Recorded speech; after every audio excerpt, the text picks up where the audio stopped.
si les États en Afrique le font, tel que on fait du traitement de l'eau une profession, les maladies hydriques vont reculer.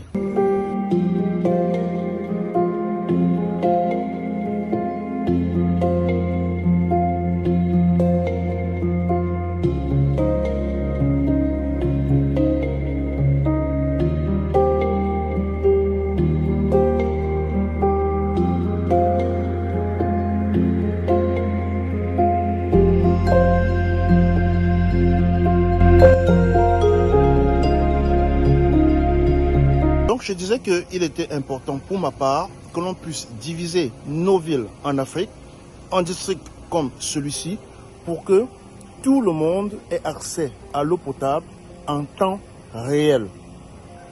Pourquoi est-ce que j'insiste sur le fait que tout le monde ait accès à l'eau potable en temps réel? Parce que lorsqu'on divise une ville en districts avec des petites stations comme celle-ci, il y a ce qu'on appelle une autonomisation. Donc la station est déjà autonome en énergie électrique et elle ne sert qu'à fournir de l'eau à une population bien donnée.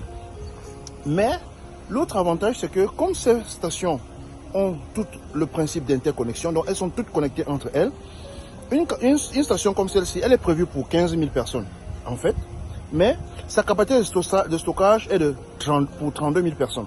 Ce qui fait que si une station voisine a un problème, celle-ci va leur fournir de l'eau sans problème, sans que la production ne soit affectée à n'importe quel niveau que ce soit. Donc, vous allez me dire que nos villes sont déjà bien construites, telles qu'on ne peut pas faire passer les tuyaux. Oui, les nouveaux quartiers, on fait, dans ce type de programme, on le fait de manière progressive. On impose à ce que tous les nouveaux quartiers aient ce genre de district. C'est-à-dire qu'on déconnecte les nouveaux quartiers des grosses stations que nous avons. Donc les nouveaux quartiers sont faits avec des stations comme celle-ci. Et donc de manière progressive, la grande station va alimenter les vieux quartiers et on va installer la tuyauterie dans les vieux quartiers de manière progressive en faisant à ce que les nouveaux quartiers soient déjà bien servis et sans problème. Donc c'est un travail de fond que tout le monde doit faire. Et j'interpellais le fait que on puisse amener les promoteurs immobiliers à faire ce type de station parce que le partenariat public-privé est très important dans ce type de configuration. Je vais m'expliquer de manière simple. Vous voyez ici, cette station tient sur 500 mètres carrés. Alors, celui qui a développé, l'agent immobilier, c'est-à-dire que le propriétaire du terrain dans cette zone qui a développé cet endroit, qu'est-ce qu'il fait? Ici, qu'est-ce qu'on fait? Quand un agent immobilier veut développer un coin, il prend un terrain comme celui-ci, une portion, un terrain de 500 mètres carrés ou 1000 mètres carrés, il le met en vente. Maintenant, des propriétaires, des gens qui ont de l'argent viennent, ils achètent pour la station de traitement d'eau. Donc quand vous venez acheter, on vous dit c'est pour faire la station de traitement d'eau. Donc quelqu'un vient, il achète, il investit sur la station de traitement d'eau comme celle-ci et il passe la tuyauterie dans tout le quartier. Vous voyez le quartier derrière moi. Donc il passe la tuyauterie partout dans le réseau. C'est-à-dire que si la personne a, par exemple, ce terrain tient sur environ 70 hectares. Donc sur les 70-80 hectares que ce terrain tient, il passe la tuyauterie. Lorsque les bulldozers viennent faire les routes, lui met les tuyaux. Pendant que les bulldozers font la route, lui il met les tuyaux. Et il vient les connecter. Entre-temps, on a conçu la station que voici. Et quand on a fini de construire la station, on vient connecter tous les tuyaux à la station ici. Maintenant, le jour où le promoteur immobilier décide de commencer à vendre son terrain, tous les lots, toutes les parcelles ont déjà, s'il a décidé de découper son terrain en 500 mètres ou bien en 1000 mètres carrés, toutes les parcelles ont déjà l'eau. Elles ont déjà accès à l'eau. Donc le jour où tu achètes ton terrain, tu peux même commencer à construire avec l'eau qui vient de la station.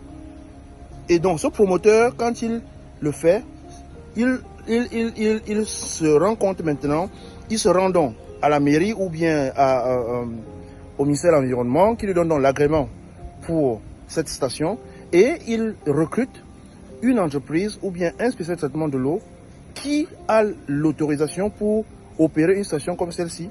Et on fait donc cette opération, on fournit les factures au client. À la fin du mois, on lui reverse son argent. Et lui n'a aucun problème. Et les populations n'ont aucun problème. Simple comme bonjour. Partenariat gagnant-gagnant. Les populations ont l'eau.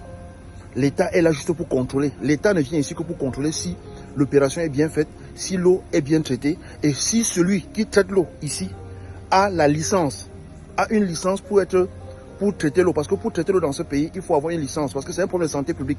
N'importe qui ne se lève pas, il commence à creuser le forage, il commence à distribuer l'eau. Non. Ici, en le faisant, on va éliminer tous les petits charlatans.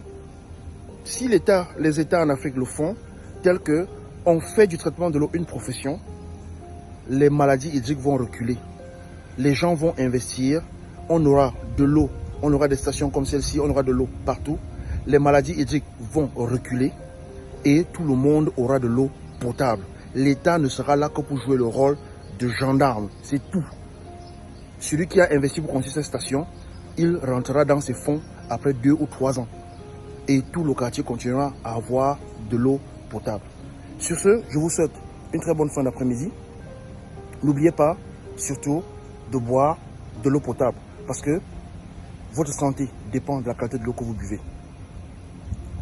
El professeur. Cette capsule de l'eau vous est offerte par Anita Precious. Anita Precious, la valeur ajoutée.